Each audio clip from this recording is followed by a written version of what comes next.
Magandang tanghali sa lahat. At ngayon, dito tayo sa likod bahay natin mga tol para tawagin natin yung kaibigan natin yung Pere.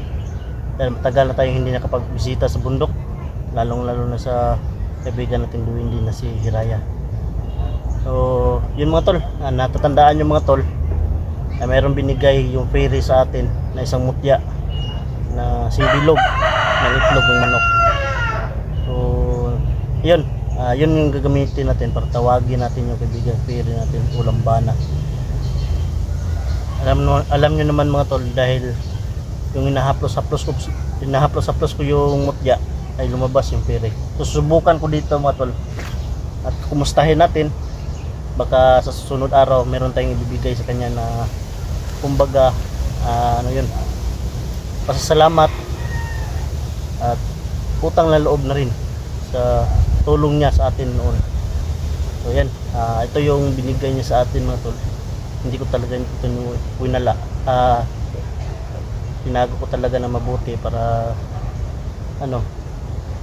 magagamit ko sa araw ng kagipitan.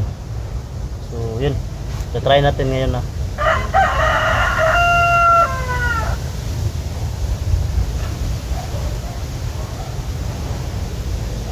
Yun, malakas yung hangin mga tol.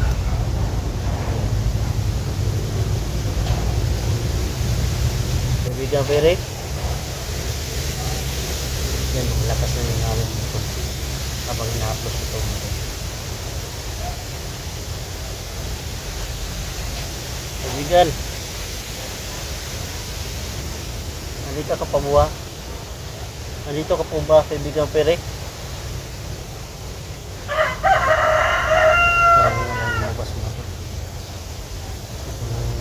Tahimik na paligid. Hangin lang yung nandito habang hinahaplos ko. Kaibigan Pere,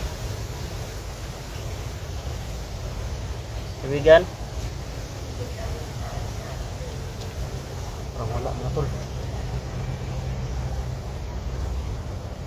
Ulitin ko.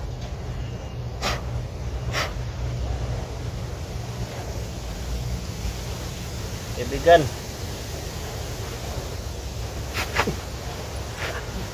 dito mga tol. Yan. Yan mga tol. Yan, lumabas siya. Kaibigan, kamusta ka po kaibigan?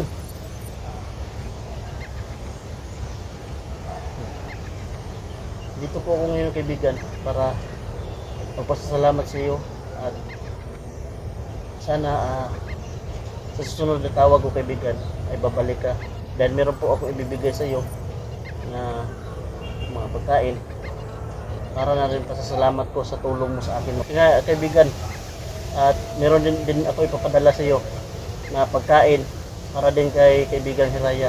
Sana ikaw na rin yung magdala dahil parang hindi na ako makabalik siguro sa bundok dahil sa yung mga kagamitan natin ay unti na nasisira. Pero at baka sa susunod makabalik ko sa bundok, doon kita bibisitahin. Yan. Huwag ka umalis kaibigan. Naiabot ko yung mensahe ko mga tol sa kanya na pasasalamat. Siyempre ano na rin, utang na loob ko yun na pasasalamat talaga. Tapos puso ko yung pasasalamat. Kaibigan,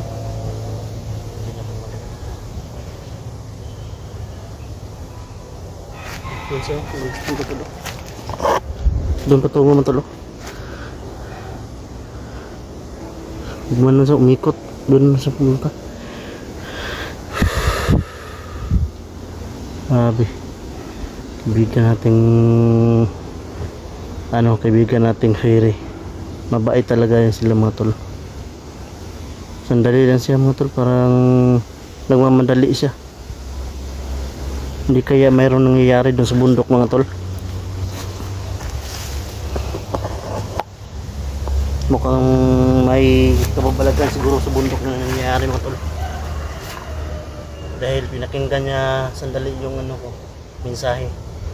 Pasasalamat. At na rin mga tol, yung ibibigay ko. Pwede kaya nagtampo siya sa akin mga tol. At least napakita natin, nakita natin na kaya pumunta pala ng kaibigan Fairy dito sa atin gamit yung mutya niya na binigay sa atin. Ito. Yun, parang wala na yung hangin mga tol. Humina na yung hangin. Kanina habang hinahaplos ko tong mutya na to ay lalong lumalakas, lalong papalakas yung hangin. Importante mga tol, napapunta natin siya dito. Akala ko mga tol ay hindi na natin siya mapapunta dito at hindi natin itong magagamit o wala ng visa, pero meron pa pala mga tol, totoo pala mga tol.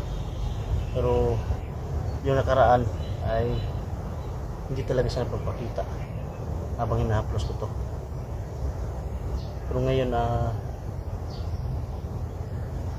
magpapakita siya mga tol. Pero sadlit lang, ano kayang nangyari sa bundok? Ano kayang kababalaghan doon?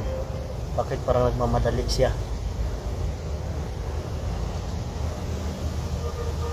Hindi na tayo papaalam ko sa mga kasama ko sa Julix para mabisita namin ulit yun. At least parang na natin yung loob natin na meron pa pala. So yun lang mga tol.